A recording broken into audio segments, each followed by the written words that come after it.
Welcome to another episode of India Roundup. We have some exciting news from the world of business and stocks. Do watch till the end of the program for a small quiz and get an opportunity to be featured in our next episode. External Affairs Minister Jaishankar to headline India Global Week Summit in the United Kingdom.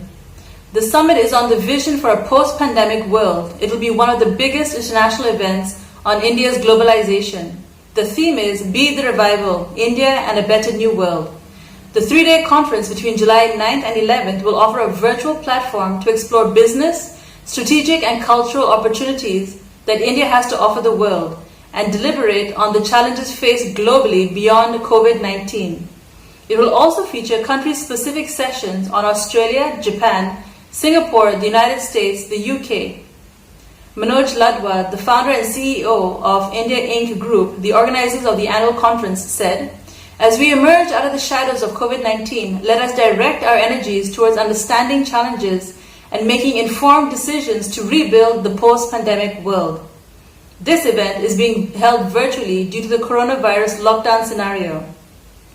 The nearly 250 speaker lineup will talk across a diverse range of 75 sessions and is expected to attract around 5,000 global participants. 4 types of Chinese apps making big money in India. Experts believe at least 3 should be done away with. Rather than boycotting physical goods, which could also be harmful to India's economy, boycotting virtual goods would give India a bigger advantage on the global stage. Anything India does to the app economy will have an impact on the valuation of Chinese companies worldwide. The Indian app economy is valuable to China with more than 800 million smartphone users eager and willing to lap up the content on their devices. Blaise Fernandez, director with Mumbai-based think tank Gateway House, explains that there are essentially 4 types of Chinese apps functioning in India.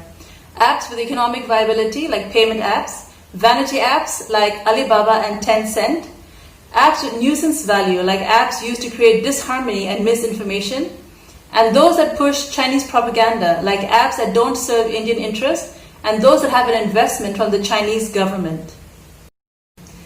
TikTok, India's alternative Chingari social app, crosses 10 million downloads on Google Play Store. Social app Chingari, a Desi alternative to Chinese app TikTok, said it has crossed 10 million downloads on Google Play Store on Friday the 3rd of July, and content creators are making a beeline to join the app. It is now among the top 2 free apps on Play Store for more than a week now. The app is available in languages like Hindi, English, Bangla, Gujarati, Kannada, and 5 other local languages. The ban on 59 Chinese apps has given homegrown app developers a once-in-a-lifetime opportunity to create world-class products across chat, short video, photo sharing segments, and Desi apps are now scouting for fresh finds to invest intelligently into scaling their platforms and handle the upcoming rush. Layoffs, pay cuts, India media in land of no hope. In view of the large number of layoffs and salary cuts announced by several media organizations, the National Alliance of Journalists and Delhi Union of Journalists have accused media owners of using the nationwide lockdown announced to combat the spread of COVID-19 as an excuse for retrenchment and arbitrary pay cuts. In 3 months flat, hundreds of journalists and camera persons have lost their jobs in India's big media industry that is considered to be among the largest in the world. Terminations have grown faster, supposedly because of the almost 3 decades of Indian media industry rarely working on any legal protection for journalists, especially those fired from the job. Gold at record high as virus spike lifts safe haven demand. On Wednesday, gold prices hit an all-time high, tracking a global rally as surging coronavirus cases in many countries raised the metal's safe haven appeal.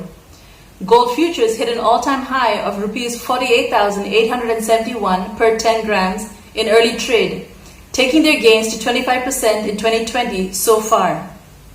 The country's gold imports in May plunged 99% from a year earlier as international air travel was banned, and jewelry shops were closed amid a nationwide lockdown to curb the spread of coronavirus. Lee Fixel, the man behind Tiger Global's investments in Facebook, Spotify, and Flipkart, has a new $1.3 billion US fund. The former Tiger Global executive Lee Fixel, who led some of the firm's best bets, is back with a new fund. Fixel has raised $1.3 billion US for his fund called Addition, through which he will invest in multi-stage startups, he's told Forbes. He's also the man behind the firm's investment in unicorns like Flipkart, Ola, Quicker, and others. At Addition, he would be the only partner taking all the decisions. While Fixel hasn't yet confirmed that the new fund will be focused on India, reports say that he has been looking into Indian and Southeast Asian startups. When business is on your mind, you are on our mind. Sarovar Hotels and Resorts. And now, some news from the stock market. How Indian stock market fared in the first 6 months of virus-hit year. India's benchmark index ended the first half of 2020 lower even after recovering bulk of the losses triggered by the COVID-19 disruption. The Nifty 50 and the broader Nifty 500 fell 15 and 14% respectively in the 6 months through June. The small cap and bank gauges saw a steeper fall. About 70% of the stocks in the Nifty 500 index fell. Banking stocks contributed to the most point fall in Nifty 50 in the first 6 months. 4 stocks hit 52-week lows on NSE. BC Power Control's Nippon India Mutual Fund and Omex NSE fell to touch their 52-week lows on NSE Thursday session. In the Nifty 50 index, M&M, Infosys, Hero MotoCorp, ONGC, and Indian Oil Corp were among the top gainers on NSE. Despite recent rally, these stocks are still up to 300% away from pre-COVID highs. Data compiled from ACE Equity Database showed 89 stocks need to rise 100 to 325%, while 231 require at least 50% bump up to reach their pre-COVID highs. SL Dish TV, which traded at Rs 8.15 on Friday, needs a 325% rise to revisit its July 2019 high of 34.80 rupees. Yes Bank NSE negative 0.38 last month acquired 24.19% stake in India's largest domestic direct-to-home company through invocation of 44.53 crore pledged shares. Thanks for watching today's episode. Hope you liked it. Do participate in the quiz link mentioned below. Winners will be featured on our next episode. Till then, take care, stay safe, and we'll see you next week.